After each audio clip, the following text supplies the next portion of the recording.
105వ కీర్తన మొదటి వచనం. Give praise to the Lord, proclaim his name అని అంటే దేవునికి మనం స్తోత్రాలు చెల్లించాలి అని అంటా ఉన్నారు. తర్వాత ప్రొక్లైమ్ హిస్ నేమ్ అని అంటున్నారు. ఆయన నామాన్ని మనం అంతా ప్రకటన చేయాలి, ప్రచురము చేయాలి అని అంటున్నాడు. ఎంతమంది చేస్తున్నారు అట్లాగా? హృదయపూర్వకంగా ఆయనకి స్తుతులు చెల్లిస్తున్నామా? చెల్లిస్తున్నామా హృదయపూర్వకంగా? దావీదు ఎలాగా దేవునికి స్తుతులు చెల్లిస్తూ ఉంటాడు? కొంతమంది ఏం చేస్తారంటే వారం మొత్తం మన ఇష్ట ప్రకారంగా జీవించుకుంటా వచ్చి ఇక్కడికి వచ్చిన తర్వాత పెదాలతోటి దేవుణ్ణి స్తుతిస్తూ ఉంటారనమాట. అర్థమవుతుంది? అలా కాకుండా వారం మొత్తం కూడా ఆయన నామ మహిమ కొరకు ఆయన మాట ప్రకారంగా మాత్రమే జీవించి ఇక్కడికి వచ్చి హృదయపూర్వకంగా ఆయన్ని స్తుతించేవారుగా మనం ఉండాలి. అంత మాత్రమే కాదు, ఆయన నామాన్ని అంత మనం ఏం చేయాలంట? ప్రకటించాలి. ఆయన నామాన్ని ప్రకటించాలన్నమాట. ఆయన అద్భుత కార్యాలని ప్రకటించాలి మనం. తర్వాత ఏమంటున్నాడు? Make known among the nations what he has done. దేవుడు చేసిన కార్యాలంతా ఈ దేశములు మొత్తానికి ఏం చేయాలంట? మనం తెలియపరచాలి అని అంటున్నాడు. అర్థమవుతుందండి? మన మీద ఒక బాధ్యత ఉందన్నమాట. అవునా?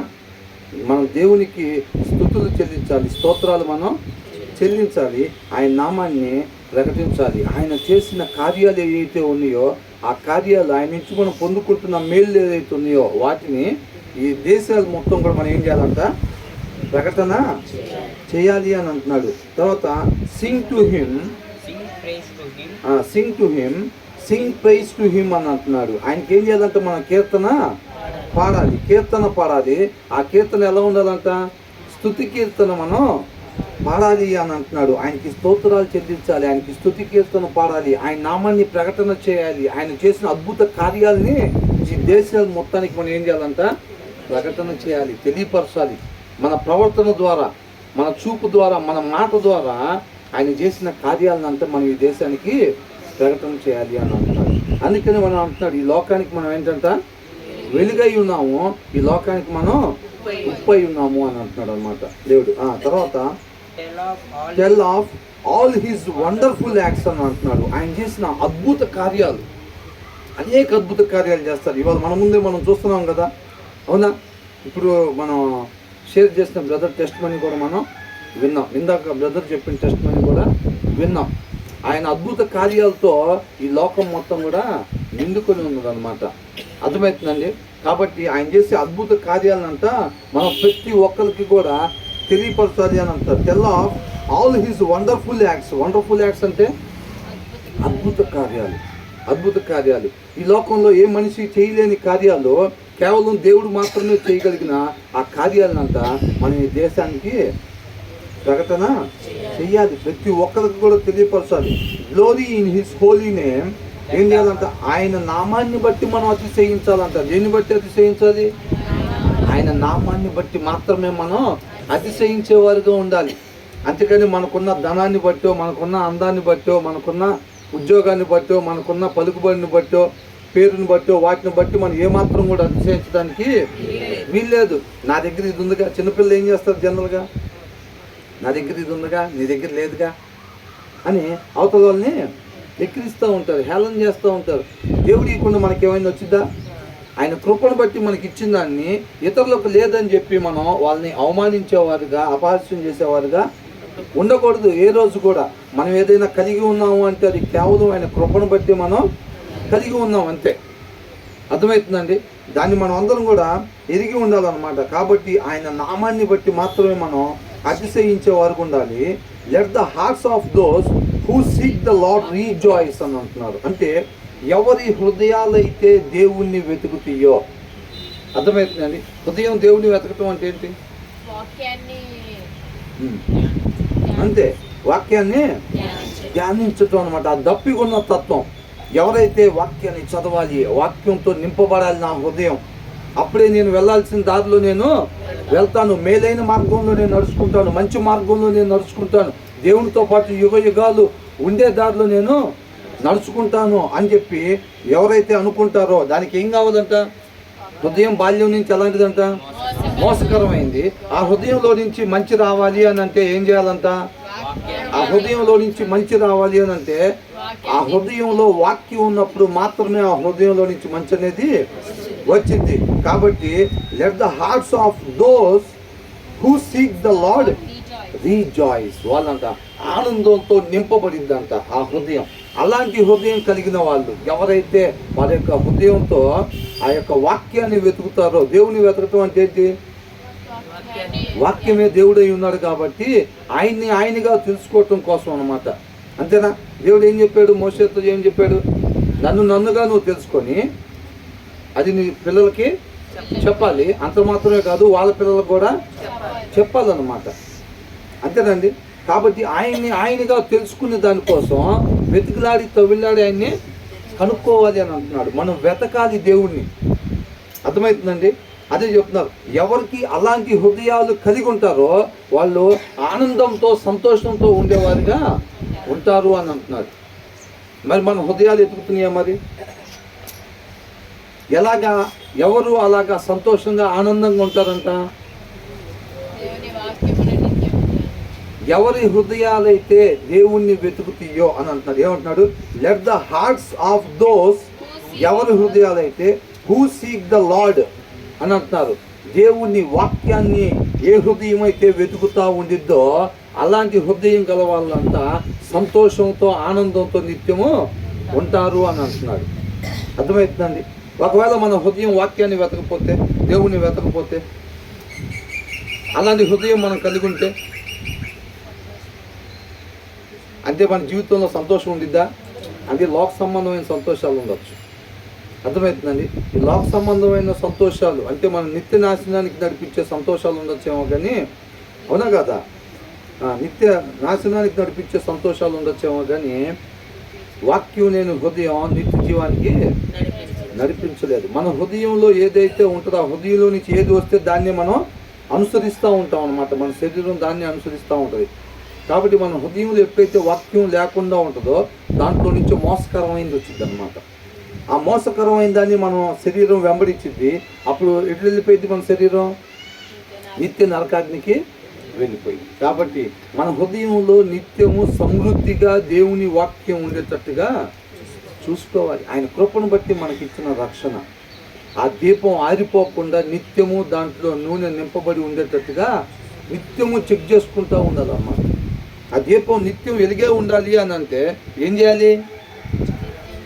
దాంట్లో నూనె పోసుకుంటా జాగ్రత్తగా దాన్ని కాచుకుంటా మనం ఉండాలి. మన రక్షణ అనే దీపం నిత్యము వెలిగే ఉండేటట్టుగా.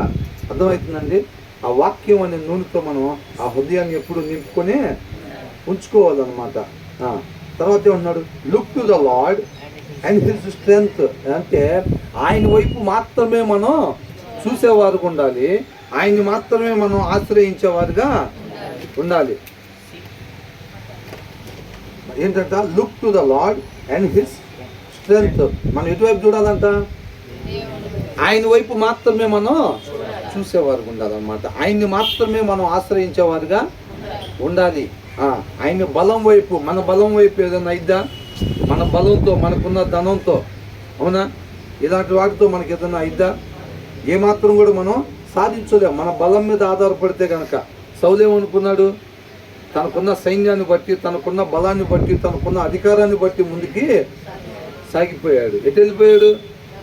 నశించిపోయాడు. అవునా? కానీ దావీదు ముసల్తనంలో వచ్చాడా రాజుగా? యుద్ధానికి అప్పుడు వచ్చాడా? మరి ఆయన బలం కలిగి ఉన్నప్పుడే వచ్చాడు, మంచి సైన్యం ఉన్నప్పుడే వచ్చాడు. అవునా? మంచి అధికారం, రాజుగా ఉన్నాడు. అయినా సరే ఆయన నిత్యం ఎవరి మీద ఆధారపడేవాళ్ళు? దేవుణ్ణి మాత్రమే ఆశ్రయించేవాడు, దేవుడి మీద మాత్రమే ఆధారపడేవాడు. మనకి ఏమున్నా సరే మన చూపు ఎటువైపు ఉండాలంట? ఆయన వైపు మాత్రమే మన చూపు ఉండేదిగా ఉండాలి. తర్వాత ఏమంటున్నాడు? Look to the lord and his strength, seek his face always అంట. మనం ఎలా ఎటువైపు చూడాలంట?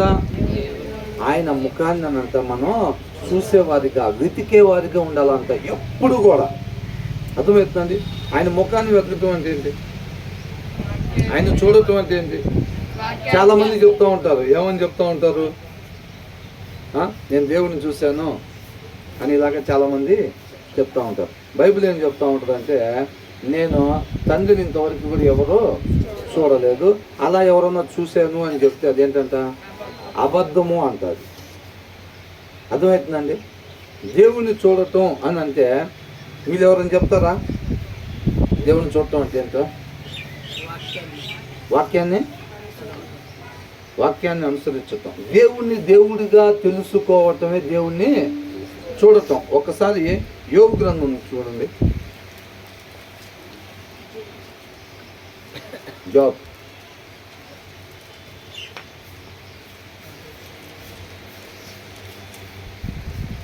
యోబు గ్రంథం 42వ చాప్టర్ 42వ అధ్యాయం. యోబు గ్రంథం 42వ అధ్యాయం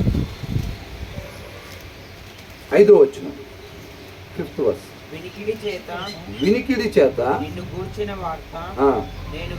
అంటే యోబు ఎలా విన్నాడంట దేవుడి గురించి? వినికిడి చేత. అంటే వాళ్ళు వీళ్ళు చెప్తుంటే నేను విన్నాను నీ గురించి. అర్థమవుతుందండి? ఆ తర్వాత ఏమంటున్నాడు? వినికిడి చేత నిన్ను గూర్చిన వార్త నేను వింటిని, అయితే ఇప్పుడు నేను కన్నులారా నిన్ను చూచుతున్నాను అని అంటున్నాడు. ఏం చేశాడంట? కన్నులారా నిన్ను చూచుతున్నాను అని అంటున్నాడు. యోబు దేవుడితో మాట్లాడుతున్నాడు ఈ మాట. అర్థమవుతుందండి? వాస్తవానికి యోబు దేవుని చూసాడా? మరి ఎందుకు చెప్పాడు ఆ మాట?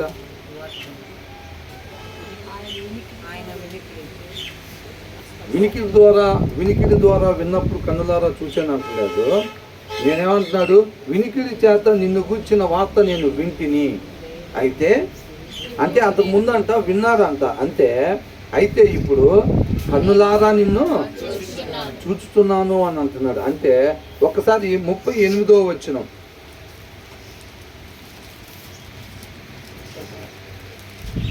38వ అధ్యాయం మొదటి వచనం ఒకసారి కదా.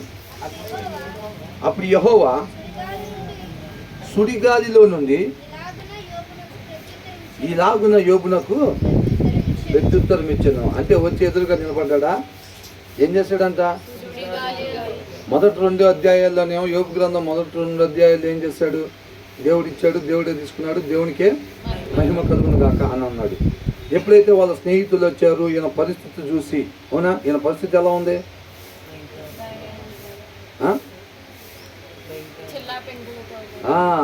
ఏం చేస్తున్నాడు? చిల్ల పెంకు ఒకటి తీసుకుని ఆయనకున్న కురుపుల్ని గీక్కుతూ ఉన్నాడంట. అలాంటి పరిస్థితుల్లో ఉన్నాడు. పిల్లలు మొత్తం చనిపోయారు, ఉన్న ఆస్తి మొత్తం పోయింది. ఈయన కోసం, ఈయన స్నేహితులు ఈయన చూడటం కోసం అని వచ్చి ఈయన పరిస్థితులు చూసి బట్టలు చింపుకొని అక్కడ కూర్చొని ఉన్నారనమాట. అంత పరిస్థితులు, అలాంటి దీనమైన పరిస్థితుల్లో యోబు ఉన్నాడు. అప్పుడు 3వ అధ్యాయం నుంచి ఏమంటున్నాడు? నోరు తెరిచి మాట్లాడుతున్నాడు అనమాట. ఏమని మాట్లాడుతున్నాడు? నాకు ఈ పరిస్థితి రావాల్సింది కాదు, నేను నీతిమంతుణ్ణి, యథార్థమంతుణ్ణి, అయినా సరే దేవుడే నాకు కావాలని ఈ శ్రమల్ని రప్పించాడు, కాబట్టి నేను దేవునితో వ్యాజ్యం ఆడాలి అని అంటున్నాడు. ఏమంటున్నాడండి యోబు? నువ్వేదో తప్పు చేస్తుంటావు, అందుకని నీకు వచ్చిన ఈ పరిస్థితులను, నేను ఏ తప్పు చేయలేదు, అయినా సరే దేవుడు కావాలని నాకు ఇది రప్పించాడు, నాలో ఏ తప్పు ఉందో ఎతుకుదామని చెప్పి ఆయన కనుక్కుందామని చెప్పి చూస్తున్నాడు, పద్దాక నాలో తప్పు పడదామని చూస్తున్నాడు అని చెప్పి దేవుడిని అపార్థం చేసుకున్నాడు అన్నమాట. దేవుని దేవుడిగా తెలుసుకోలేదు యోబు. అర్థమవుతుందండి? అది తెలుసుకోవాల్సింది ఉంది. కాబట్టి యథార్థమంతుడు, నీతిమంతుడు, చెడుతనాన్ని విసర్జించిన వాడు, అవునా? కాకపోతే ఆయన ఇంకా తెలుసుకోవాల్సింది ఉంది. ఆ తెలుసుకోవాల్సింది యోబుకి తెలియపరచటానికి దేవుడు ఆ శ్రమల్ని ప్రవేశపెట్టాడు అన్నమాట. విధేయతలో సంపూర్ణతలోనికి నడిపించటం కోసం, సంపూర్ణతలోనికి నడిపించటం కోసం యోబుకి ఆ శ్రమల్ని ప్రవేశపెట్టాడు. అప్పుడు యోబు ఏమనుకున్నాడు? అపార్థం చేసుకుని నాకు రావాల్సినవి కాదు. వాక్యం ఏం చెప్తుంది? నీతిమంతుల కంటే శ్రమలో వస్తాయి, అవి అనేకం వస్తాయి అన్న, మిగతా వాళ్ళకన్నా ఎక్కువగా వస్తాయి. అవి వచ్చినప్పటికీ కూడా వాటన్నిటి నుంచి కూడా, కొన్నిటి నుంచి కాదు, వాటన్నిటి నుంచి కూడా దేవుడు రక్షిస్తాడు అని అంటున్నాడు. అర్థమవుతుంది?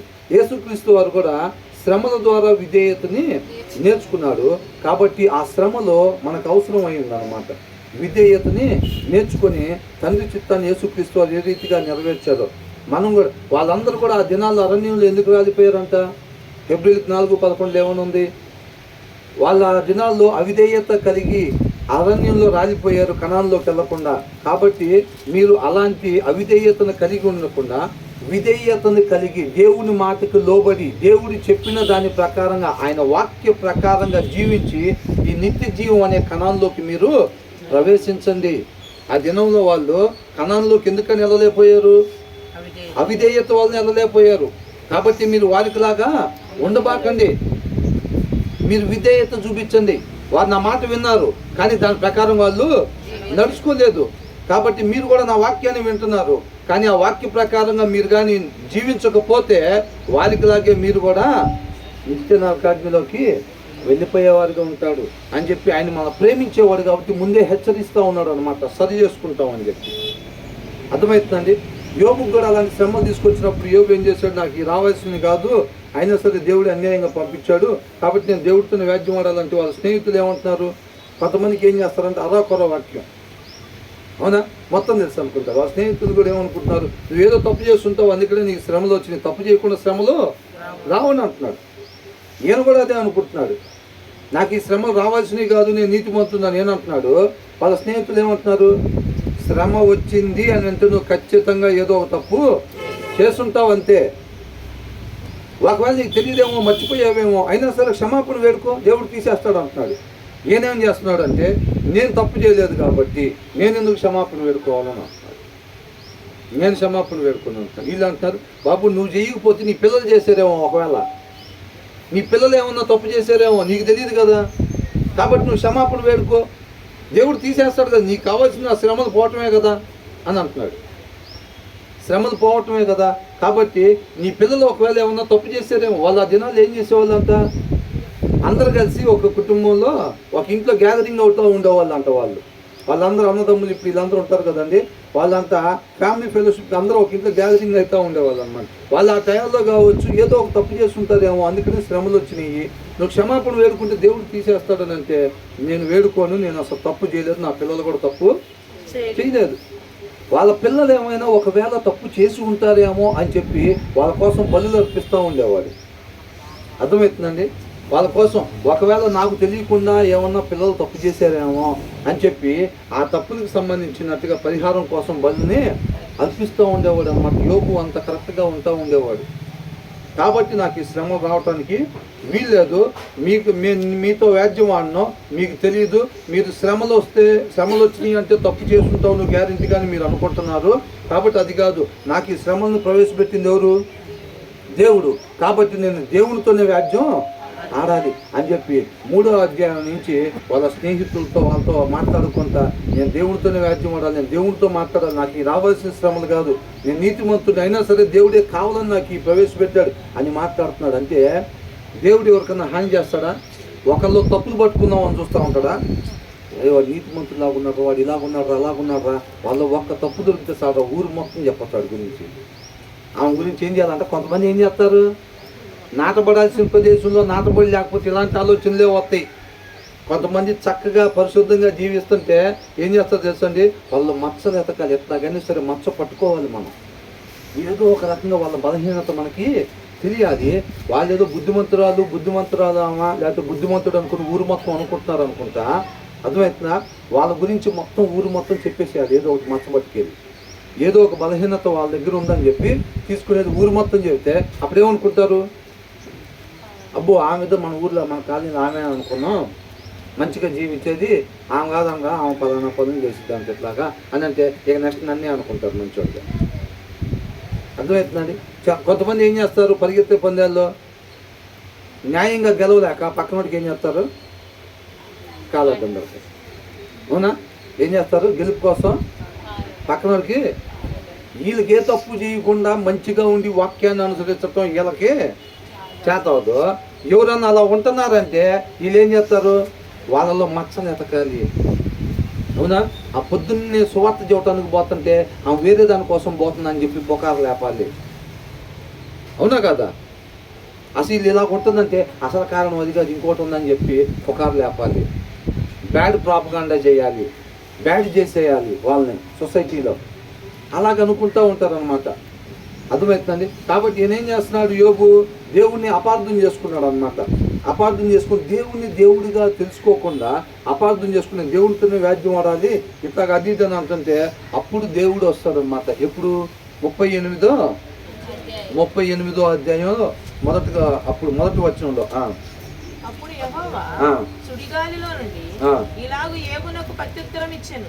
అప్పుడు యోబు స్థితి ఏంటి, దేవుడు అంటే ఎవరు అనేది జస్ట్ ఒకసారి అట్లాగా తెలియపరుచుకుంటాడు దేవుణ్ణి. అప్పుడు ఒక్కసారి యోబు నోటి మీద వేలేసుకుంటాడు. ఇక నేను ఎప్పుడు కూడా నోరు తెలిసి మాట్లాడినంటాడు. అక్కడ ఒక 2-3 వచనాలు చూద్దాం. ఆగండి. జ్ఞానము లేని మాటలు చెప్పి ఆలోచనను చెరుపుచున్న వీడెవడు? దేవుడు మాట్లాడుతున్నాడు ఈ మాటలు. ఎవరి గురించి? యోబు గురించి. అర్థమవుతుందండి. ఎవరంట? జ్ఞానము లేని మాటలు చెప్పి అన్నట్టు యోబు మాట్లాడే మాటలు ఎలాంటి మాటలంట? జ్ఞానము లేని మాటలు చెప్పి ఆలోచనను చెరుపుచున్నా. ఏం జరుపుతున్నాడంట? ఆలోచనను చెరుపుచున్నా వీడెవడు? పౌరుషము తెచ్చుకొని నీ నడుము బిగించుకొనుము, నేను నీకు ప్రశ్న వేయుదును, నీవు దానిని నాకు తెలియజెప్పుము. చూసారా, ఇప్పుడు దాకా 3వ అధ్యాయం దగ్గర నుంచి 37వ అధ్యాయం దాకా యోబు మాట్లాడి నేను నీతిమంతుడిని, నా శ్రమ రావడానికి వీల్లేదు అసలు, అవునా, నేను దేవుడితోనే వ్యాజ్యం ఆడాలి, నేను న్యాయవంతుడిని, దేవుడు అన్యాయస్తుడు, కాబట్టి నేను ఏ తప్పు చేయబడి నాకు శ్రమని ఈయన అపార్థం చేసుకున్నాడు. అవునా, వాళ్ళ స్నేహితులు అపార్థం చేసుకున్నారు.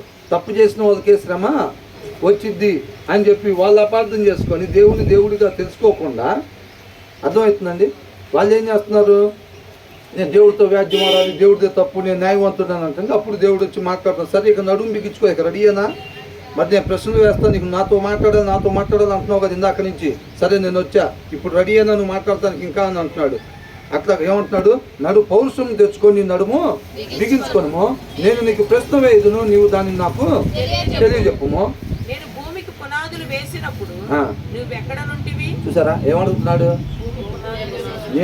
నువ్వు పెద్దోడివి, గొప్పోడివి, మరి ఎవరెవరికి శ్రమలు రావాలో ఎవరెవరికి రాకూడదు నీవు మొత్తం తెలిసినోడివి, నాతో వ్యాజ్యం ఆడాలని చెప్పి ఎదురు చూస్తున్నావు, ఛాలెంజ్ చేసి నన్ను పిలుస్తున్నావు ఇందాక నుంచి, అవునా, సరే అంత గొప్పోడివి కదా, నేను చిన్న చిన్న ప్రశ్నలు వేస్తాను, మరి వాడికి సమాధానం చెప్పు మరి అని అంటున్నాడు. అప్పుడు ఏమంటున్నాడు, నేను భూమికి పునాదులు వేసినప్పుడు నువ్వు ఎక్కడ ఉంటివి? ఏమంటున్నాడు, నీకు వివేకం కలిగి ఉంది, నీతివంతుడివి, అసలు మామూలుడివి కాదు కదా, మరి నువ్వు చెప్పుము అని అంటున్నాడు. నీకు తెలిసిన ఎడల దానికి పరిమాణమును నియమించిన వాడెవడో చెప్పుము. దానికి పరిమాణం, అసలు నువ్వు ఉన్నావు కదా, మరి అన్ని చూసావు కదా, అన్ని తెలుసు కదా నీకు, నువ్వే కదా ధ్యానం చేసుకోవాల్సింది దాన్ని, అవునా. అంటే యోగు మాట్లాడి మాట్లాడుతున్నాయంట. అలా మాట్లాడాడు 3వ అధ్యాయం దగ్గర నుంచి 37వ అధ్యాయం దాకా అట్లా మాట్లాడాడు. తను అట్లా అనుకుంటున్నాడు, మహాదేవుడైన దేవుణ్ణి తప్పు పడతా ఉన్నాడు అనమాట. అంటే దేవుణ్ణి తెలుసుకున్నాడా? తెలుసుకోలేదు. అందుకనే ఎవరు కూడా ఏమనుకోకూడదు, నేను జ్ఞానిని, నాకు అన్నీ తెలుసు అని అనుకోకూడదు. యోబుకు తెలుసు, ఏమని చెప్తున్నాడు, దేవుడే చెప్తున్నాడు, యథార్థవంతుడు, నీతిమంతుడు, చెడుతనాన్ని విసర్జించినవాడు, అయినా ఇంకా తెలుసుకోవాల్సింది ఉంది. అర్థమవుతున్నాడు. తర్వాత ఏమంటున్నాడు, ఇంకా దాని మీద పరిమాణపు కొల వేసిన వాడెవడో చెప్పుము, దాని స్తంభముల పాదులు దేనితో కట్టబడినవో చెప్పుము. మరి అన్ని నాకు తెలియకుండా ఇక్కడ ఏమి లేదన్నట్టు యోబు మాట్లాడుతున్నాడు కదా. కాబట్టి ఏమని అంటున్నాడు, దాని స్తంభముల పాదులు దేనితో కట్టబడినవో చెప్పు. భూమి పునాదులు వేసినప్పుడు మరి నువ్వు ఉన్నావు కదా, నువ్వే కదా మొత్తం, నువ్వు చెప్తేనే కదా నేను చేసింది ఇదంతా అన్నట్టుగా. అంటే మన భాషలో చెప్పాలంటే అంతే కదా మాట్లాడుకునేది. మరి ఎవరన్నా అట్లా మాట్లాడుతున్నారు అనుకో ఏమంటారు, మరి అది మంచి మాట చెడు మాట నాకు తెలియదు, కానీ ఆదిందలాగా మాట్లాడుతున్నావు కదా అని చెప్తారు కదా. మంచి మాటనా చెడు మాట? అప్పుడు చెడు మాట అయితే మనం వస్తే మాట్లాడకూడదు. నాకు తెలియదులేండి వాస్తవానికి. అట్లా మాట్లాడుతున్నావు కదా, చెప్పు అని తెలిసిన దానిలాగానే కదా అర్థం అది. మరి అట్లా మాట్లాడుతున్నారు కదా అన్నట్టుగా. దాని స్తంభముల పాదులు దేనితో కట్టబడినవో చెప్పుము. ఉదయ నక్షత్రములు ఏకముగా కూడి పాడినప్పుడు, దేవదూతలందరూ ఆనందించి జయధ్వనులు చేసినప్పుడు దాని మూలరాతికి వేసిన వాడెవడు? చూసారండి భూమికి పునాది ఎలా వేసారంట అసలు. ఆ సెలబ్రేషన్ చూసారా, ఆ సెలబ్రేషన్ భూమికి పునాది దేవుడు వేసేటప్పుడు ఏమేం జరిగిందంట, ఉదయ నక్షత్రములు ఏకముగా కూడి పాడిని అంట, దేవదూతలు అందరూ ఆనందించి జయధ్వనులు చేసినప్పుడు, భూమికి పునాది వేసేటప్పుడు పరిస్థితి అది, వాతావరణం అది, ఆ సెలబ్రేషన్ అది, ఆ సిచ్యువేషన్ అది. నీకు తెలుసా అసలు అంటున్నాడు. అందుకని చూశాడు అవన్నీ. ఎప్పుడు పుట్టాడు, ఎప్పుడు చచ్చిపోయాడు, మరి మొత్తం చేసినట్టుగా మాట్లాడతామన్నా అలా మాట్లాడకూడదు. అవునా? మీకు జ్ఞానం కొద్దుగా ఉంటే ఏమంటున్నాడు, నన్ను అడగండి నన్ను అంటున్నాడు. అంతేలేకని అన్నీ తెలిసినట్టుగా మనం మాట్లాడకూడదు. కాబట్టి జయధ్వనులు చేసినప్పుడు దాన్ని మూలరాతిని వేసిన వాడెవడు? సముద్రము దాని గర్భము నుండి పొర్లి రాగా తలుపుల చేత దానిని మూసిన వాడెవడు? చూసారా ఏమంటున్నాడు? అవునా? చూసారండి, సముద్రము దాని గర్భము నుండి పొర్లి రాగా తలుపుల చేత. సముద్రానికి ఇప్పుడు అక్కడ గోడలు ఏమైనా కడతారా? గోడలే సముద్రానికి కట్టుండవు. కానీ అవి అక్కడి నుంచి దాటి బయటకు వచ్చేస్తాయా? మొత్తం ఇటు వచ్చేస్తాయా? రావు. అర్థమవుతుందండి. మన పరిస్థితులను బట్టి సునామీలు ఇవి కూడా వచ్చాయి. అవి కూడా అవి ఏ ఇంటి దాకా వెళ్ళాలి, ఎంత దూరం వెళ్ళాలి, ఎంత ఇంచుల వరకు వెళ్ళి అది మళ్ళీ వెనక్కి రావాలో దేవుడే నియమిస్తాడండి. మనం చూడాల్సిన వైపు చూడకపోతే, నిన్న మొన్న ఏమనుకున్నాం, మన బలాన్ని వైపు, మన ధనం వైపు, లేకపోతే మన చుట్టాల వైపు, మన బంధువర్గం వైపు మనం చూస్తుంటే, నువ్వు చూడాల్సిన వైపు చూడటం కోసం దేవుడు ఏం చేస్తాడంట, నువ్వు చూడకూడదు దాని వైపు ఎటువైపు అయితే చూసి ఆధారపడకూడదు దాని మీద నువ్వు ఎప్పుడైతే ఆధారపడుతున్నావో దాన్ని తీసేస్తాను అంటున్నాడు దేవుడు. నువ్వు నా వైపు చూడాలి, అది నీకు మేలుకరం. నువ్వు నిత్యం నాతో పాటు యుగ యుగాలు ఉండాలంటే నీ చూపు ఎటువైపు ఉండాలి? నువ్వు దేన్ని అనుకొని ఉండాలి? నువ్వు దేన్ని నమ్ముకొని ఉండాలి? దాన్ని నమ్ముకొని ఉండాలి నువ్వు అన్నాను. అది కాకుండా నువ్వు వేరే వైపు చూడటం నీకు మంచిది కాదు. అది నిన్ను నాశనానికి తీసుకెళ్ళి, నేను నిన్ను ప్రేమించేవాడిని కాబట్టి దాన్ని అక్కడ తీసేస్తే నువ్వు వాడు చూడకుండా ఉంటావు. దాన్ని అక్కడ తీసేసినప్పుడు నీకు ఎటు చూస్తారు? కొండల తట్టు నా కన్నులు ఎత్తితే నాకు సహాయం ఎక్కడి నుంచి వచ్చింది? యెహోవా ఎదురించే కదా నాకు సహాయం వచ్చేదని అంటాడు. 121 అదేనా మనం చూసింది? అవునా? దాని మీద ఒక చక్కటి పాట కూడా ఉంది కదా. అవునా? మనం కొండలాగుండే మన అకౌంట్ బ్యాలెన్స్లు, కొండలాగుండే మన కుటుంబాలు 20-30 కుటుంబాలు. అవునా? లేకపోతే మన బలం కొండలాంటి బలం లేదు, పిండి చేస్తా ఎవరినైనా అని అనుకుంటాం. ఇట్లాంటివన్నీ కొండలాగా చూసుకొని పేరు పలుకుబడి ఉన్న వాళ్ళు మనకి కొద్దిగా తెలిసిన వాళ్ళుగా ఉంటే వాళ్ళని చూసుకొని మనం ధైర్యంగా ఉంటాం. అలా కాదంటే మనం ధైర్యంగా ఉండాలి. దావీదుకి ఏం తక్కువ అని దేవుడి వైపు చూసి దేవుడిని ఆధారపడుతున్నాడు. దేవుడి మీద దేవుడిని ఆశ్రయిస్తున్నాడు. ఆయన బలం లేదా, ధనం లేదా, కుటుంబాలు లేవా, సైన్యం లేదా, అధికారం లేదా, ఏం లేదు దావీదుకి. అన్నీ ఉన్నాయి. ఆయన ఎటువైపు చూస్తాడంట? దేవుని వైపు మాత్రమే చూస్తాడు. అందుకనే దావీదు అంటే దేవుడికి అంత ఇష్టం. మనం ఏం చేస్తాం? ధనం లేకపోతే, బలం లేకపోతే, కుటుంబాలు లేకపోతే, పేరు లేకపోతే, అధికారం లేకపోతే అప్పుడు ఎవరికి వెళ్ళి చూస్తాం? దేవుడి వైపు చూస్తాం. వాటిలో ఏ ఒక్కటన్నా వస్తే కొద్దిగా తిరిగిపోయింది పక్కకి. అవునా? మొన్న అనుకున్నాం, చక్కటి అందమైన పిల్లని ఇస్తే దేవుడి వైపు, దేవుని వాక్యం వైపు ముఖం చూడలేకపోయే శక్తి సరిపోట్ల పక్కకి. అందమైన పిల్లలు, ప్రభు అందమైన పిల్లలు కాదు. అందమైన పిల్లలు ఏమవుతుంది? తర్వాత దానికి తోడు ఒక 5 కోట్లు ఆస్తిస్తే ఇంకొద్దిగా ఇబ్బంది అయిపోయింది అది చూడటానికి. అవునా? తర్వాత ఒక ఎమ్మెల్యే పదవి ఇస్తే చించీకి వచ్చేది ఉండదు. ఇంకా పండగ భక్తుల్లాగా, ఇంకా క్రిస్మస్కి, ఈస్టర్కే ఏంటంట పండగ భక్తుల్లాగా. కొంతమంది పండగ భక్తులు ఇప్పుడు కూడా ఉన్నారు తెలుసండి. వాళ్ళు క్రిస్మస్కి ఒకసారి చర్చికి వస్తారు, ఈస్టర్కి ఒకసారి చర్చికి వస్తారు. అర్థమైందండి. కాబట్టి ఇలాంటివన్నీ ఉంటాయి. దావీదుకి ఎందుకని మరి తీసేయాలి? అధికారం ఎందుకు తీసేయాలా? అధికారం ఉన్నా దేవుడి వైపే చూస్తున్నాడు. డబ్బులు ఎందుకు తీసేయాలా?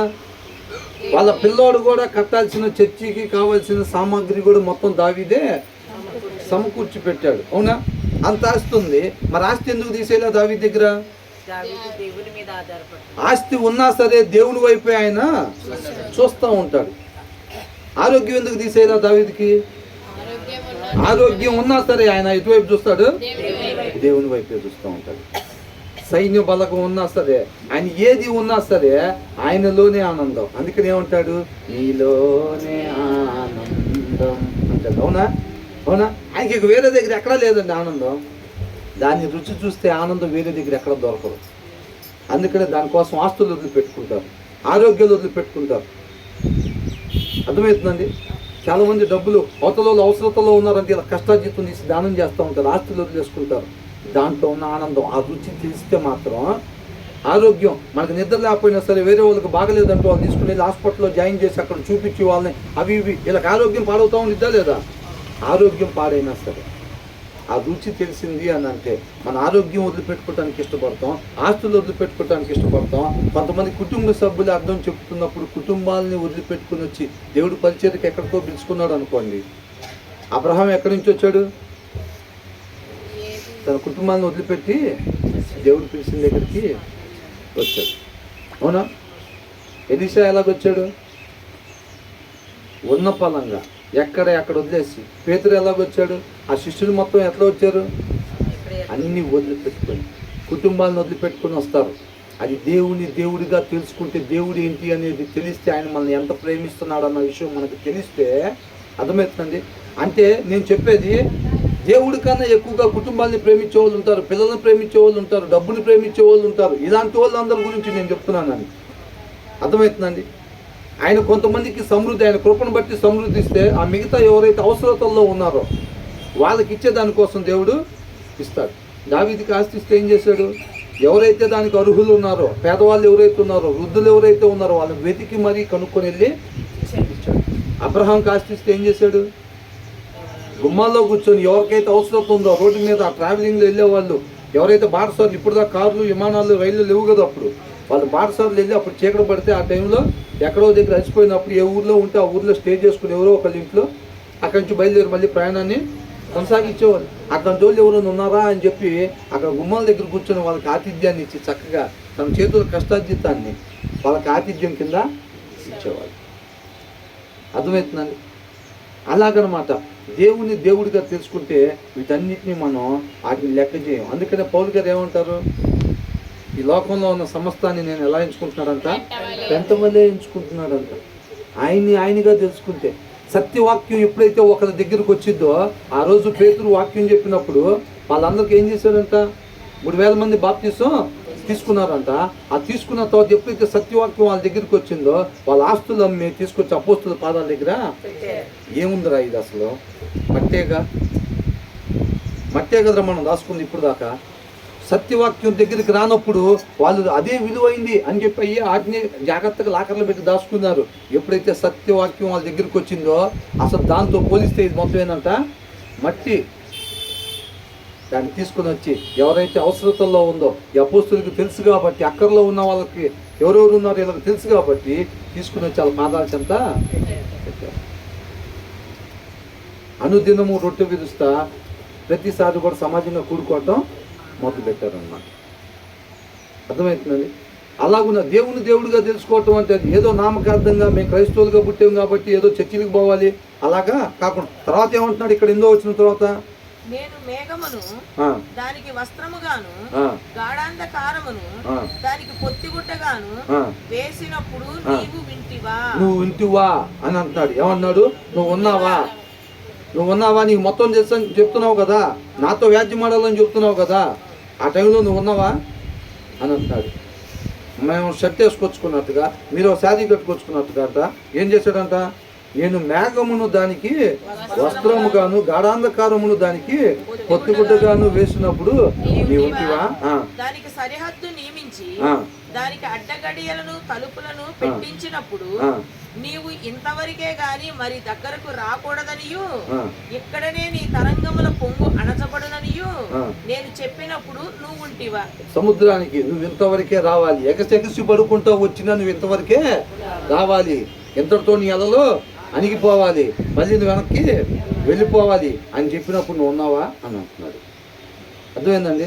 ఇందాక వాళ్ళు స్నేహితులు మాట్లాడుతుంటే ప్రతి దానికి నోరు తెరిచి మాట్లాడుతున్నాడు, మళ్ళీ తిరిగి సమాధానం చెప్తా ఉన్నాడు. అవునండి. ఇప్పుడు దేవుడు మాట్లాడుతుంటే ఒక్కదానికని చెప్తున్నాడా? తర్వాత ఏమంటున్నాడు? అరుణోదయము భూమి దిగంతముల వరకు వ్యాపించినట్లు అది దుష్టులను తనలో నుండకుండా దులిపివేయునట్లును నీవెప్పుడైనా ఉదయమును కలుగు చేసితివా? అంటే ఉదయం సన్ రైజ్ చూసారండి. సన్ రైజ్ ఎలా ఉంటుంది అసలు? అవునా? ఒక బలంగా భూమిని చీల్చుకొని వచ్చినట్టుగా సూర్యుడు అట్లా వస్తూ ఉంటాడు. అది చాలా అద్భుతంగా ఉంటుంది. అవునా? నువ్వు ఎప్పుడన్నా కలుగు చేసావు దాన్ని అని అంటున్నా. అది ఏ మనిషి అన్నా కలుగు చేస్తాడా? చేయలేడు. అలాంటివి చూసినప్పుడు ఖచ్చితంగా దేవుడు అనే ఆయన ఉన్నాడు, ఆయనే మొత్తాన్ని కలుగు చేశాడు అని చెప్పి మనిషి తెలుసుకుంటాడు అనమాట. తర్వాత ఏమన్నాడు? ముద్ర వలన మాటికి రూపము కలుగునట్లు అది పుట్టగా భూమి ముఖము మార్పు నందును, విచిత్రమైన పనిగల వస్త్రము వలె సమస్తమును కనబడును. దుష్టుల వెలుగు వారి యొద్ద నుండి తీసివేయబడును, వారెత్తిన బాహువు విరగొట్టబడును. సముద్రపు అలాగా ఇక కంటిన్యూగా మొత్తం 2 అధ్యాయాలు దేవుడు యోబుతో మాట్లాడతాడు అనమాట. 40వ అధ్యాయం 1వ వచనం చదవండి ఒకసారి. మరియు యెహోవా యోబునకు ఇలాగు ప్రత్యుత్తరం ఇచ్చెను, ఆక్షేపణలు చేయజూచువాడు సర్వశక్తుడగు దేవునితో వ్యాజ్యమాడవచ్చునా? వాదింపవచ్చునా అంటే వాదింపవచ్చా, వాదింపకూడదా?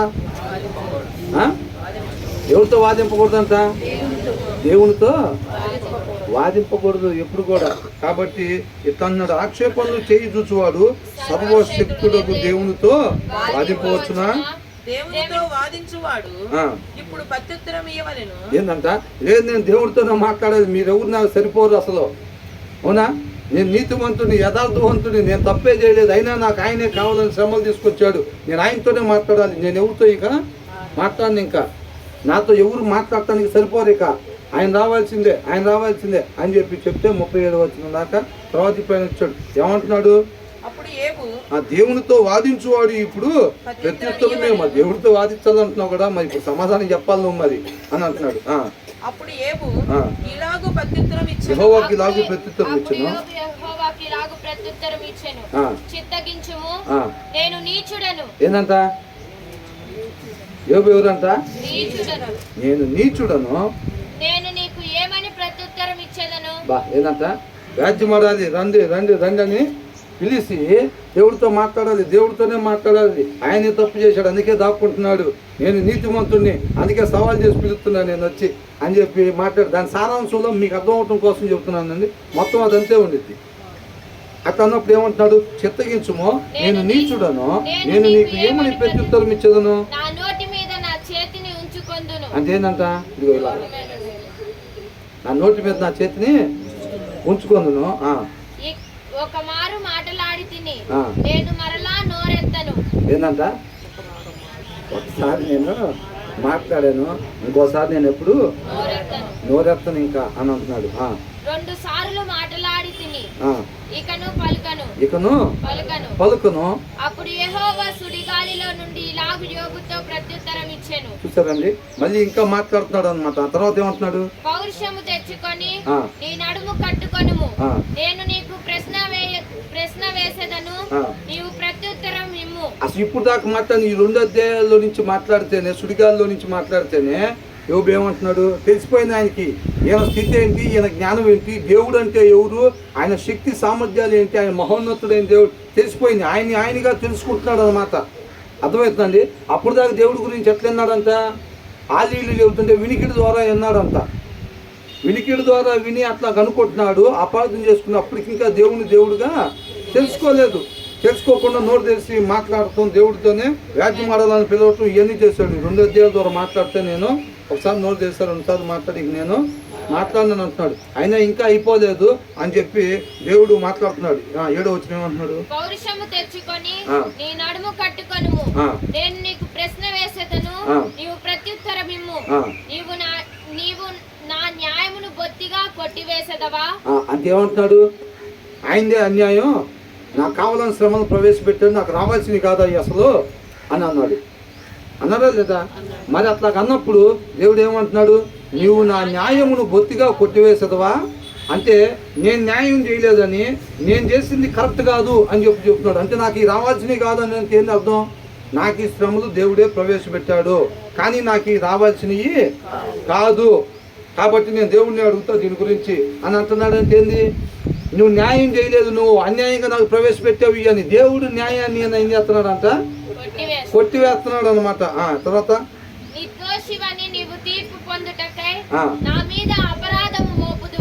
ఏంటంటే ఏమనుకున్నాడంటేనా? నిర్దోషి అంటే ఈయన, నేను దోషం చేయలేదు, నేను నిర్దోషిని అని చెప్పి నువ్వు జనాల దగ్గర తెలియపరుచుకోవటం కోసం నా మీద అపరాధము మోపుదువా? ఈయనను సంపూర్ణతలోకి నడిపించాలని ఆయన్ని ప్రేమించి ఆ శ్రమల్ని దేవుడు ప్రవేశపెట్టాడు. అర్థమవుతుందండి? తర్వాత ఏమంటున్నాడు? రాకడ దినాల్లో అంట దానియేలు లాంటి వాళ్ళు, యోబు లాంటి వాళ్ళు ఉన్నా సరే వాళ్ళు మాత్రం కాపాడుకోగలుగుతారు అన్న ఆ స్థితిలోకి యోబుని ఎవరు తీసుకొచ్చారు? దేవుడు తీసుకొచ్చాడు. అలాంటి సంపూర్ణ స్థితిలోకి యోబుని తీసుకురావాలని చెప్పి ఆ శ్రమల్ని ప్రవేశపెట్టి అవి కూడా నేర్చుకోవాలి ఇంకా అని చెప్పి అన్ని మెలకువలు చెప్పటం అన్నమాట. ఇప్పుడు యుద్ధానికి వెళ్ళేటప్పుడు మెలకువలన్నీ చెప్పితే, మెలకువలన్నీ బాగా నేర్పిస్తే అతను యుద్ధానికి వెళ్ళినప్పుడు ఎలా జయిస్తాడు? ఓడిపోతాడు ఎక్కడన్నా? ఎక్కడా ఓడిపోడు. అర్థమవుతుందండి? కాబట్టి విధేయత చూపించే కొద్ది దేవుడి నామ మహిమ కొరకు దేవుడు మనల్ని వాడుకుంటూ ఉంటాడు అన్నమాట ఎప్పుడైనా. అంతేలే కానీ మనకి కొంతమందికి ఏమైందంటే బైబిల్ బాగా చదివేసి కొన్ని 4-5 మాటలు వచ్చేసి వాళ్ళకి ఏమైపోయింది తెలుసండి, ఇక్కడ ఉండాల్సిన కళ్ళు ఎక్కడికి వెళ్ళిపోతాయి, ఇక్కడికి వెళ్ళిపోతాయి. ఇంకా కొంతమంది కళ్ళతోడు ఇక్కడ పెడతా ఉంటారు ఇట్లా. అవునా? వీళ్ళు ఏం చేస్తారంటే కళ్ళే దొరుకుతారు ఏకంగా. ఇక్కడికి కళ్ళతోడు దొరుకుతుంది ఏముందిరా, కళ్ళు దొరికితేనే కదా గొప్ప అని అనుకుంటారు. ఇక 4 మొక్కలు నేర్చుకుని ఏం చేస్తారు? కళ్ళు ఎక్కడికి వెళ్ళిపోతాయి వాళ్ళకి. ఇక ఎవరు చెప్తున్నా కానీ ఏం చూస్తారు? ఏం దొరికిద్దా నేను జీవించడానికి, దేవునితో పాటు యుగాలు ఉండటానికి ఏం దొరికిద్దా అని ఆశతో కాదు, ఏం పట్టుకోవచ్చా ఎవరి దగ్గర తప్పులు.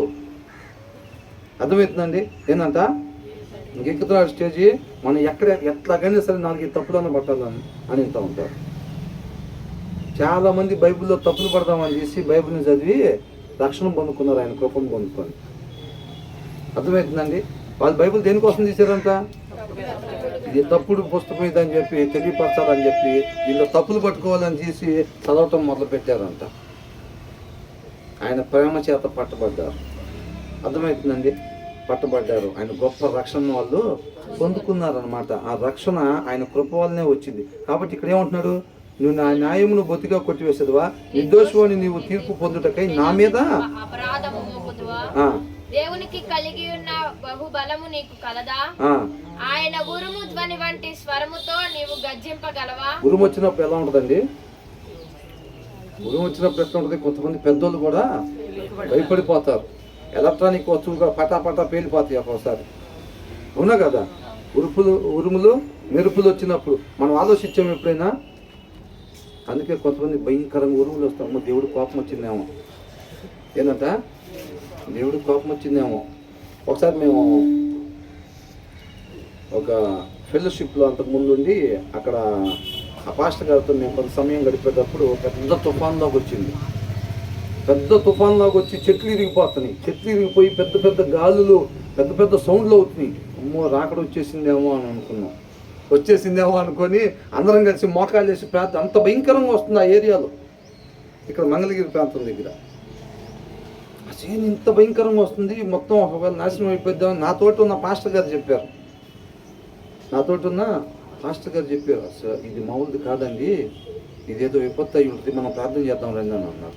మోకాలు చేసి చర్చిలో ప్రార్థన చేస్తున్నాం. బయట పరిస్థితి అంత భయంకరంగా ఉంది, తలుపులు కిటికీలు వేసేసి భయపడిపోతారనమాట. కాబట్టి ఏమంటున్నాడు ఇక్కడ? ఆయన ఉరుము ధ్వని వంటి స్వరముతో. చూసారా ఉరుము ఎలా వచ్చిందంట? దేవుడు గర్జిస్తే ఒకసారి సింహం వేసి ఒకసారి అట్లా గాలినిచ్చి చూసారా? దేవుడు అక్కడి నుంచి వచ్చిందంట స్వరం అది. అవునా? ఆ తర్వాత ఏమంటున్నాడు? ఆడంబర మహోత్సవముతో నిన్ను నీవు అలంకరించుకొనుము, గౌరవ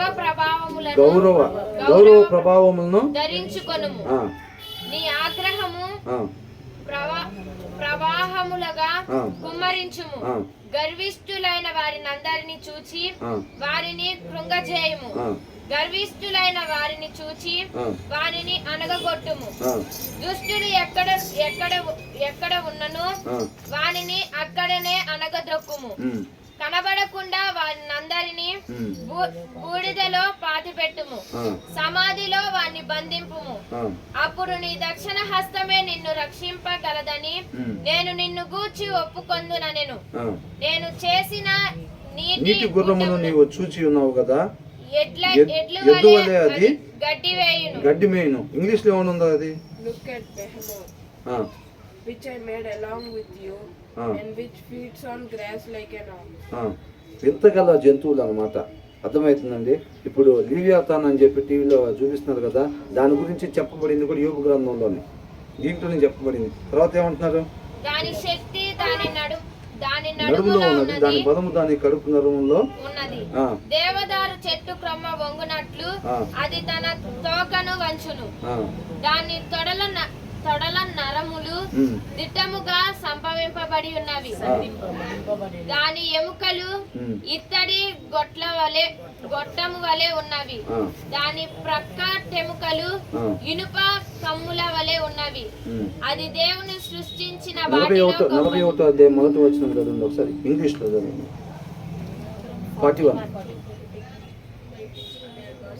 41 first verse. Can you pull in Leviathan? చూసారా ఏంటంటే అది Can you pull out Leviathan? లివియాతాన్. ఇప్పుడు మనకి యూట్యూబ్లో బాగా చూపిస్తున్నారు కదండి, దాని గురించి చెప్పబడింది ఇక్కడే 41వ అధ్యాయం మొదటి వచనంలో. తెలుగులోనేమో నీవు మకరమును గాలముతో బయటికి లాగగలవా, దాని నాలుకకు త్రాడు వేసి లాగగలవా, దాని నీవు ముక్కు గుండా సూత్రము వేయగలవా, దాని దవడకు గాలము ఎక్కింపగలవా, అది నీతో విన్నపములు చేయునా, మృదువైన మాటలు నీతో పలుకునా, నీవు శాశ్వతముగా దానిని దాసునిగా చేసుకున్నట్లు అది నీతో నిబంధన చేయునా, నీవు ఒక ఇది మొత్తం కూడా దేవుడు మాట్లాడుతూ ఉన్నాడు అనమాట. తన శక్తి సామర్థ్యాన్ని తనని యోబుకి తెలియపరుస్తూ ఉన్నాడు అనమాట. అర్థమవుతుందండి. దేవుడిని ఏం చేశాడు యోబు, ఇంత తెలుసుకొని ఇదే దేవుడు అనుకున్నాడు. అర్థమవుతుందండి. ఇప్పుడు ఒక గుడ్డోళ్ళు వెళ్ళారు అనుకోండి, గుడ్డోళ్ళు జూకి వెళ్ళారు అనుకోండి ఏనుగుని చూద్దామని, అవునా? ఇప్పుడు ఏనుగు నిలబడి ఉంటుంది కదా, ఇప్పుడు ఆయన పోయి దాని కాలు పట్టుకున్నాడు అనుకోండి, దాని కాలు పట్టుకుంటే ఏనుగు కాలు ఎలా ఉంటుంది, మన స్తంభంలాగా ఉంటుంది, అవునా? ఎంత ఉండి స్తంభంలాగా ఎట్లుంటుంది. ఇప్పుడు దాన్ని పట్టుకొని వచ్చి ఆహా ఇదా సంగతి, ఏనుగు అంటే ఇదా స్తంభంలాగా ఉంటుందా, సరేలే అని చెప్పి నేను ఏనుగు చూసి వచ్చాను అనుకున్నాడు అనుకోండి, అవునా? ఇప్పుడు వచ్చిన తర్వాత ఏనుగు చూసేవారా గుడ్డడా అంటే చూసానంటే ఎలా ఉందిరా ఏనుగు అని అంటే ఇట్లా బాగా ఇట్లా స్తంభంలాగా ఉండిద్ది ఏనుగు అని చెప్తాడు. ఏం చెప్తాడు, ఆయన కళ్ళు లేవు చూడటానికి, వెళ్ళి పట్టుకొని చూశాడు. పట్టుకున్నప్పుడు ఏం చూశాడు, ఏనుగు మొత్తం పట్టుకొని చూశాడా, కాళ్ళు పట్టుకొని ఇటు వెళ్ళి దాని చెవులు పట్టుకొని పొట్టిలా పట్టుకొని, అమ్మ ఇంత పెద్ద ఉంటుందా పొట్ట, చెవులు ఇట్లా ఉంటాయా, ఇక్కడేంటి ఇలా ఉంటుంది తొండం, ఆహా ఇలా ఉంటుందా, అయితే దీని నాలుగు అటువైపు కూడా చుట్టూ తిరిగి దానికి ఇంత తోక ఉంటుందా, ఇట్లా ఉంటుందా ఏనుగు అని అంటాడు. అప్పుడు గుడ్డానికి పెన్సిల్ ఇస్తే ఏనుగు ఎలా ఉంటుందో, 4 పెద్ద స్తంభాలు లాంటి కాళ్ళు, పెద్ద పొట్ట, పెద్ద చెవులు, ఒక తొండం, వెనకాల చిన్న తోక, ఇవన్నీ వేస్తాడు, అవునా? ఏనుగు మొత్తం పట్టుకొని వస్తే, అలా కాకుండా కాలు వరకు పట్టుకొని వస్తే ఏనుగు గీరా బాబా అంటే ఎట్లా గీస్తాడు, ఒక స్తంభంలా గీస్తాడు. యోబు కూడా దేవుడిని ఎంతవరకు తెలుసుకున్నాడు, అవునా? కాబట్టి నేను వ్యాజ్యమాడాలి రమ్మని చెప్పి సవాల్ చేసి పిలుస్తున్నాడు అన్నమాట. ఆయన వచ్చిన తర్వాత ఏనుగుతో ఫైటింగ్ చేస్తే ఇప్పుడు ఆయన చూస్తే ఏనుగు వస్తుంది అంటే గుడ్డని పారిపోతాడా, దానికి ఏముందిరా పారిపోయేది, ఒక స్తంభం లాంటిదే కదా, దానికే ఉంది, నెడితే కింద పడిద్దని అనుకుంటాడు. అది నిజంగా ఏనుగు వచ్చినప్పుడు ఎట్లా ఉంటుంది, సడన్గా ఒకవేళ కళ్ళు వచ్చింది కనుక అప్పుడు చూసాడు, వామ్ము ఇదేంద్ర ఇంత ఉంది అసలు, అయితే నేను చూసిన దాని కాలు ఒకటేనా అనుకుంటాడు. ఏమనుకుంటాడు, అదే నేను దాని కాలు ఒకటే చూసాను, అందుకే అందరూ పరిగెడితే నేను ఇక్కడే ఉన్నాను, వామ్ము వాళ్ళందరినీ క్రాస్ చేసి ముందు పరిగెడతాడు, దాని ఆకారం మొత్తం చూశాడంటే, అవునా కదా? యోబు కూడా ఏం చేస్తాడు, వాళ్ళు చెబితే విన్నాడంట దేవుడి గురించి, వాళ్ళు చెబితే విని సవాల్ చేసి దేవుని పిలుస్తున్నాడు ఇక్కడ రమ్మని మాట్లాడటానికి. ఆయన సుడిగాల్లోంచి ప్రత్యక్షమై మాట్లాడటం మొదలుపెట్టిందంటే ఆయన పూర్తి ఆకారాన్ని బయలుపరుస్తున్నాడు అన్నమాట యోబుకి. అప్పుడు చూస్తుంటే ఏమంటున్నాడు, సరే రా ఇప్పుడు మాట్లాడుకుందాం అంటుంటే, ఇంకొక ఎంతోడు ఉన్నాడు అనుకో, ఒకడు తమ్ముడు, మా అన్నయ్యతో చెప్తాను అన్నాడు అనుకో, అదే నన్ను ఏమన్నా అంటే మీ అన్నయ్య ఎవరా మీ అన్నయ్య నువ్వెంత ఉన్నావు, వాడు ఎంత ఉంటాడు మహా అయితే తీసుకురా పోరా మీ వాడిని అంటే, వాళ్ళ అన్నయ్య వచ్చినాడు గొలియాతలాగా ఇంత ఉన్నాడు అనుకోండి, అన్న అసలు నేనేం అనలేదన్నా, అదేనా ఇక్కడ కనపడుతుంది మనకి, అవునా కదా? ఆలీలు చెబితే విన్నాడంట, సరే అనుకున్నాడంటే పిలుస్తున్నాడు, ఇంక ఛాలెంజ్కి పిలిచినప్పుడు దేవుడు ఎట్లున్నాడు, పెద్ద ఆకారంతో వచ్చాడు. సరే మాట్లాడు, ఏంది ఇందాక ఏదో అన్నా అంటే మా వాడిని, ఏది ఇప్పుడు మాట్లాడని అంటున్నాడు. మాట్లాడంటే నేనేం అనలేదన్నా అసలు ఇందాక కూడా నేనేమి, మరి ఇప్పుడు యోబు అదే అంటున్నాడు, రమ్మని పిలిచేవుగా మరి వచ్చే మాట్లాడు, మరి ఇప్పుడు నడుము బిగించుకో రెడీ అవ్వు, మరి మాట్లాడతాను కానీ అంటున్నాడు. మరి నేను భూమి పునాదులు వేసినప్పుడు నువ్వు ఎక్కడున్నావు అని అంటున్నాడు. అవునా, ఇంత పెద్ద పొట్టు ఇది చూడలేదే మనం అని అనుకుంటున్నాడు. అవునా, దాని పరిమాణం కొలత వేసినప్పుడు ఎవరు వేసారో నువ్వు చెప్పు మరి అని అంటున్నాడు. అవునా, కొన్నం కూడా ఉందా దానికి, మనం చూడలేదే ఇదంతా అని అంటున్నాడు. వచ్చే స్తంభం లాంటి కాలువడు పట్టుకొని వచ్చాడు. యోబు కూడా అదే అన్నమాట. ఎవరు కూడా చాలామంది ఒక 5 సార్లు బైబిల్ చదివేసి 10 సార్లు బైబిల్ చదివేసి నేను మహాజ్ఞాని, నేను బైబిల్లో నాకు తెలియదు లేదు, అది లేదు, ఇది లేదు అని అంటే అయ్యేది కాదు. ఆయన కృప వలన ఆత్మ నడిపింపు ద్వారా ఆయన సత్యాన్ని బయలుపరుస్తాడు అన్నమాట. మనం విధేయత చూపించే కొద్దికి దావీదు ఏ స్థాయిలోకి వచ్చిన తర్వాత అయినా సరే ఆయన విధేయతనే మంచం మీద పడుకొని కింద దిగలేనప్పుడు కూడా ఆయనకి శాశ్వతంగా ఆయనకి కుమారుణ్ణి, రాజ్యాన్ని పరిపాలన చేసే కుమారుణ్ణి ఇస్తానని చెప్పినప్పుడు మంచం మీద మోకాలు వేసాడనండి. అవునండి, ఆయన మంచం దిగి ఎక్కలేని పరిస్థితుల్లో కూడా ఆయన ఏం చేశాడంట, మంచం మీదనే మోకాలు వేసి కృతజ్ఞతాస్తుతులు ఆయనకి చెల్లించాడు. విధేయత అంతం వరకు కూడా దేవుడు అప్పుడు సర్టిఫికేట్ ఏమంటున్నాడు, దావీదు హృదయం వల్లే వృద్ధాప్యం ఉందంట, దావీదు హృదయం అంతా దేవుడికి అంగీకారంగా ఉంది, సొలొమోను వాళ్ళ కుమారుడు హృదయం వృద్ధాప్యం ఉంది, దేవుడికి అంగీకారంగా లేదు అని రాయబడింది. కాబట్టి ఎప్పటి వరకు విధేయత కలిగి ఉండాలి, అంతం వరకు విధేయతను మనం కలిగి ఉండాలి. అర్థమవుతుందండి. కాబట్టి మనం ఏదో కొద్దిగా తెలుసుకోనో, లేకపోతే వాళ్ళలో తప్పులు పట్టుకుందామనో, లేకపోతే ఇలాంటి జ్ఞానం మనం కలిగి ఉండకుండా మనం సంపూర్ణ జ్ఞానంలోకి మన విధేయత చూపించే కొద్దిగా ఆయన హెచ్చిస్తూ ఉంటాడు అన్నమాట. ఆయన నామ మహిమ కొరకు మనల్ని వాడుకుంటాడు. దావీదుకి ఎలాంటి పాత్ర అయితే ఉందో ఒక్కసారి ఇస్తే అవకాశం, మన జీవితంలో కూడా ఆయన కృపను బట్టి మనకి ఇచ్చిన ఒక్కసారి అవకాశం అంత గొప్పగా దేవుడు మనల్ని వాడుకుంటాడు అన్నమాట. మనం ఎందుకు పనికిరాని పాత్ర అయినా సరే ఆయన రాజ్య స్థాపన కొరకు ఈ పనికిరాని పాత్రలకి అలా వాడుకుంటాడు దేవుడు. అలా వాడుకోవాలని నువ్వు నేను ఇష్టపడితే కనుక మనం అలాగ ఆయనకి విధేయతే చూపించేవాడు. ఏ స్థితిలోకి పోయినా సరే, యోబు ఏం చిన్న స్థితిలో కాదు అట్లా మాట్లాడింది. అప్పటికే యథార్థవంతుడు, నీతిమంతుడు, చెడుతనాన్ని విసర్జించిన వాడు. మొదట వచ్చిన చూడండి ఒకసారి, మొదటి అధ్యాయం,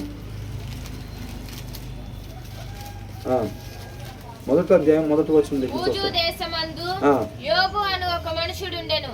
అతడు యథార్థవంతుడను న్యాయవంతుడై దేవుని యందు భయభక్తులు కలిగి చెడుతనమును విసర్జించిన వాడు. చూసాడండి ఆయన ఏ స్టేజ్లో ఇట్లా మాట్లాడాడు.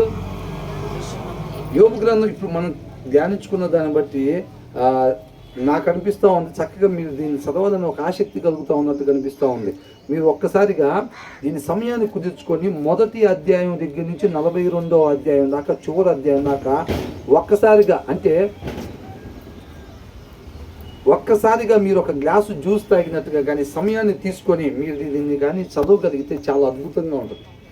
అవసరమైతే పొద్దునపూట ఒక 10-15 అధ్యాయాలు ఒకసారి, సాయంత్రం ఒక రోజు మొత్తంలో కంప్లీట్ చేసినా సరే ఆ సారాంశం మీకు ఎప్పటికీ పోదు అసలు. ఇంకా అర్థమవుతుందండి. ఈ బుక్ మొత్తం ఒకసారి ఒక రోజులో కానీ మీరు చదివారంటే ఆ సారాంశం ఇక మీకు పోదు. రోజుకు ఒక అధ్యాయం కలిగి చదివారనుకోండి, చాలామంది చదివేది అంతేగా, రోజుకు ఒక అధ్యాయం, లేకపోతే 2 అధ్యాయాలు 3 అధ్యాయాలు, అందుకని బుర్రలో ఏమీ ఉండదు. అందుకే ఏ బుక్ తీసుకున్నా సరే ఆ బుక్ మొత్తం ఒకసారి చదవండి.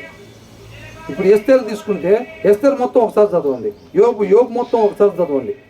అర్థమవుతుందండి. రూతు తీసుకుంటే రూతులో ఉండే 4 అధ్యాయాలు ఉన్నాయి కదా, ఆ 4 అధ్యాయాలు ఒకసారి చదవండి. అట్లాగనమాట. అట్లా చదివినప్పుడు ఏంటంటే మీకు ఆ సారాంశం మొత్తం మైండ్లో ఉండిపోయింది. ఎప్పుడు కూడా ఆ సారాంశంలో నుంచి మొత్తంలో నుంచి దాని మీనింగ్ తీయాలి ఎప్పుడు కూడా. అర్థమవుతుందండి. ఆ ఒక్క వచనంలో నుంచో ఒక్క మాటలో నుంచో అర్థం ఎప్పుడు కూడా తీయకూడదు. ఆ పుస్తకం మొత్తంలో నుంచి దాని అర్థం తీయాలి. అది కేవలం ఆ పుస్తకం మాత్రమే కాదు, ఆ వాక్యం, ఆ బైబిల్ మొత్తంలో నుంచి ఒక దాని మీనింగ్ మనం ఇట్లా తీస్తున్నాము అని అంటే అర్థం బైబిల్ మొత్తంలో నుంచి దాని అర్థం తీయాలి ఎప్పుడు కూడా. అర్థమవుతుందండి. ఇక్కడ ఏంటి ఇలాగుంది ఏంటి ఇది అని అంటే అది మనకు తెలియాలి అని అంటే బైబిల్ మొత్తంలో నుంచి తీయాలి అర్థం. ఆ సారాంశం మొత్తంలో నుంచి తీయాలి, ఆ బైబిల్ మొత్తంలో నుంచి తీయాలి అని అంటే ఆ బుక్లో నుంచి తీసుకోవాలన్నమాట మనం. అందుకని అంత సమయం లేకపోతే కొంతమంది అధ్యాయం మొత్తం చదువుతారు, ఇంకా అంత సమయం లేకపోతే పైన ఒక 3 వచనాలు కింద ఒక 3 వచనాలు చదువుతూ ఉంటారు అన్నమాట. అర్థమవుతుందండి. ఆ తర్వాత ఏమంటున్నాడు, ఊజు దేశం నందు యోబు అను ఒక మనుషుడు ఉండెను. అతడు యథార్థవంతుడను, ఎలాంటోడు అంటే యోబు యథార్థవంతుడు, న్యాయవంతుడునై దేవుని యందు భయభక్తులు కలిగి చెడుతనమును విసర్జించిన వాడు. ఆ స్థితిలో ఉన్న యోబు ఎలా మాట్లాడాడు? ఆ స్థితిలో ఉన్న యోబు కూడా ఇంకా నేర్చుకోవాల్సింది ఉందా లేదా? అవునా? మనం యథార్థవంతులమేనా? అయినా సరే కొత్త పని ఏమనుకుంటారు, మొత్తం వచ్చు ఆల్రెడీ. ఏంటంట మొత్తం వచ్చు. ఏ బుక్లో ఏదైనా అడగండి, చెప్తాం బైబిల్లో. యోబు యథార్థవంతుడు, న్యాయవంతుడు, దేవుని యందు భయభక్తులు కలిగి చెడుతనాన్ని విసర్జించేవాడు. ఇది చెడు అని అంటే దాని దగ్గరకు కూడా రానియడంట, దాని దూరం పెడతాడంట. అలాంటి వాడు కూడా ఇంకా నేర్చుకోవాల్సింది ఉంది. అంటే భయపడి అబ్బో ఇంక అట్లాంటి నేర్చుకోవాల్సింది అంటే మనం అనవసరం లేక బైబిల్ చదవటం మన వల్ల అవ్వదు. అట్లా డిస్కరేజ్ అవ్వబాకండి. అవునా? ఆయన కృపను బట్టి మనం నడిపిస్తాడు ఏదైనా సరే. కాబట్టి తర్వాత ఏమన్నాడు కింద, అతనికి 7 కుమారులను 3 కుమార్తెలను కలిగి. అంటే సంతానం విషయంలో కూడా బలంగా ఉన్నాడు. ఆర్థికంగా ఎలాగ బలంగానే ఉన్నాడో సంతాన విషయంలో కూడా బలంగా ఉన్నాడు. తర్వాత ఏమంటున్నాడు, అతనికి 7,000 గొర్రెలను 3,000 ఒంటెలను 500 జాతుల ఎడ్లను. అంటే ఇది ఎంత ఆస్తి అనుకున్నారు? అప్పట్లో ఒంటెలు అంటే ఇక్కడి నుంచి అక్కడ మనుషులు తీసుకెళ్ళడానికి, అక్కడి నుంచి ఇక్కడ తీసుకురావడం కోసం డబ్బులు అన్ని. అవునా? అంటే మనకు ఒక ఆటో ఉందనుకోండి, లేకపోతే ఒక వ్యాన్ ఉంది, ఇటు నుంచి అక్కడ తీసుకెళ్తానికి, అటు నుంచి ఇటు తీసుకురావడానికి. అలాంటి ట్రాన్స్పోర్ట్ వెహికల్ ఒకటి మనకు ఓనుగా ఉన్నట్టుగా. అర్థమవుతుందా? అలాంటి ఎన్ని ఉన్నాయంట? 2 3? అతనికి 7,000 గొర్రెలను 3,000 ఒంటెలు అంట. 3,000 ఒంటెలు అంటే ఆయనకి ఎంత ఆస్తి వచ్చింది? ఆ ఒంటెల మీద జనం పోవటానికి రావటానికి అద్దెకి తీసుకొని వస్తూ ఉంటే ఎంత వచ్చింది? 3,000 ఒంటెలను 500 జతల ఎడ్లు అంట. 500 జతల ఎడ్లు అంట. మరి అలాంటి వాటి నుంచి ఎంత వచ్చింది? అవునా? తర్వాత 500 గాడిద అంటే దేనికోసం ఉపయోగిస్తారు? మనకు ఒక వ్యాన్ ఉందనుకోండి, ఏం చేస్తారు, కొద్దిగా సామాన్ ఇల్లు షిఫ్ట్ చేసుకుంటున్నామని కొద్దిగా వ్యాన్ కావాలి, ఎంత తీసుకుంటారో అని అంటారు. అప్పట్లో గాడిదలు కూడా అంతే. గాడిదలు దేనికోసం ఉపయోగిస్తారు? మనుషులు పోవటానికి, సామాన్లు తీసుకెళ్ళటానికి. మరి ఎంత డబ్బులు ఈయన అద్దెకిస్తే? 1 కాదు 2 కాదు ఈయనకి. ఏమంటున్నాడు, 500 ఆడగాడిదలను కలిగి బహుమంది పనివారును అతనికి ఆస్తిగా నుండెను గనుక. ఏంటంట? ఎంతమంది అంట పనులు? బహుమంది ఆయన కింద పనిచేసే వాళ్ళు ఉంటారంట. అర్థమవుతుందా? అంతమంది పనిచేసే వాళ్ళు ఉంటారంట. అతనికి ఆస్తిగా నుండెను గనుక తూర్పు దిక్కు జనులందరిలో అతడే గొప్పవాడుగా నుండెను. చూసారా?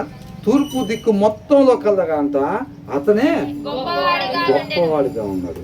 ఆ స్థితిలో నుంచి ఆయన కురుపులంతా పెంకుతో గీక్కునే స్థితికి వచ్చాడు. పిల్లలు మొత్తం చచ్చిపోయారు, ఎడ్లు గిడ్లు మొత్తం పోయినాయి, ఆస్తి మొత్తం పోయింది, ఆరోగ్యం మొత్తం పోయింది, ప్రాణం ఒకటే మిగిలింది అంతే. ఆ స్థితిలోకి వెళ్ళిపోయాడు. అర్థమవుతుందండి? ఆ స్థితిలోకి వెళ్ళిపోయినప్పుడు కూడా ఆ తర్వాత ఏమంటున్నాడు, అతని కుమారులందరూ వంతులు చొప్పున అనుదినము ఒకరికొకరు తమ తమ ఇండ్లలో విందు చేయనై. మనం ఇందాక అనుకున్నాం కదా, వీళ్ళందరూ ఏం చేసేవాళ్ళంట, విందు చేసుకుంటా తేపకు ఒకళ్ళు ఇంట్లో కూడుకొని విందు చేసుకుంటా ఉండేవాళ్ళంట. అలాంటి టైంలో ఏమన్నా తప్పు చేస్తారేమో పిల్లలు నాకు తెలియకుండా అని చెప్పి ఆయన బలుల్ని అర్పిస్తూ ఉండేవాళ్ళు అనమాట. అలాంటి వాడు అనమాట.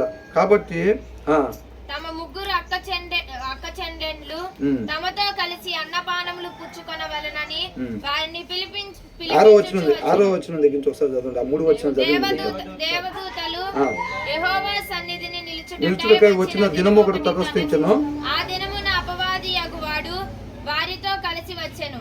యెహోవా నీవెక్కడ నుండి వచ్చితివని వానిని అడుగగా అపవాది భూమి మీద ఇటు అటు తిరుగులాడుచు అందులో సంచరించుచు వచ్చితినని యెహోవాకు ప్రత్యుత్తరం ఇచ్చెను.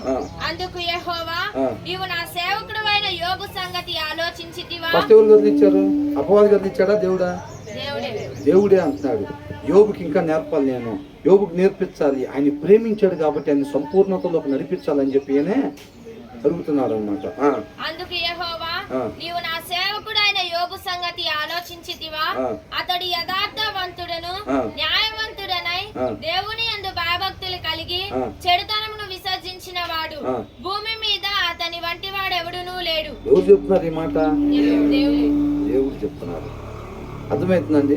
అలాంటి వాడు ఆయన కూడా ఇంకా సంపూర్ణతలోకి రావాల్సింది ఉందన్నమాట. కాబట్టి మనం ఏ స్థితిలో ఉన్నా సరే మన కళ్ళు ఇక్కడ ఉండాల్సిన కళ్ళు ఎప్పుడు కూడా ఇక్కడికి పోకుండా, అవునా? అదే కదా చెప్పుకొని ఇందాక, ఇక్కడ ఉండాల్సిన కళ్ళు ఎప్పుడు కూడా ఇక్కడికి పోకుండా మనం విధేయతను చూపించేవారిగా, దావీదులాగా చివరి వరకు కూడా ఏమీ లేకుండా గొర్రెలు కాసుకునే దగ్గర నుంచి అంతఃపురంలోకి నడిపించినా అన్నీ ఇచ్చినా సరే చివరికి ఏం చేశాడంట, మంచం మీద కూడా మోకాలు వేసి ఆయనకి కృతజ్ఞతాస్తుతులు చెల్లించాడు అనమాట. ఏ స్థితిలో ఉన్నా, ఎంత ఎత్తుకెళ్ళినా సరే విధేయతని చూపించేవారిగా ఉండాలన్నమాట. అలాంటి వారిగా మనం ఉండాలి అని చెప్పి దేవుడు కోరుకుంటా ఉన్నాడు. దేవుడి కృపను బట్టి మన యోగ గ్రంథంలో నుంచి మాట్లాడాడు. మరొకసారి దేవుని చిత్తం అయితే 105వ కీర్తన మనం ధ్యానించుకున్నాం. దేవునికి మహిమ కలుగును గాక.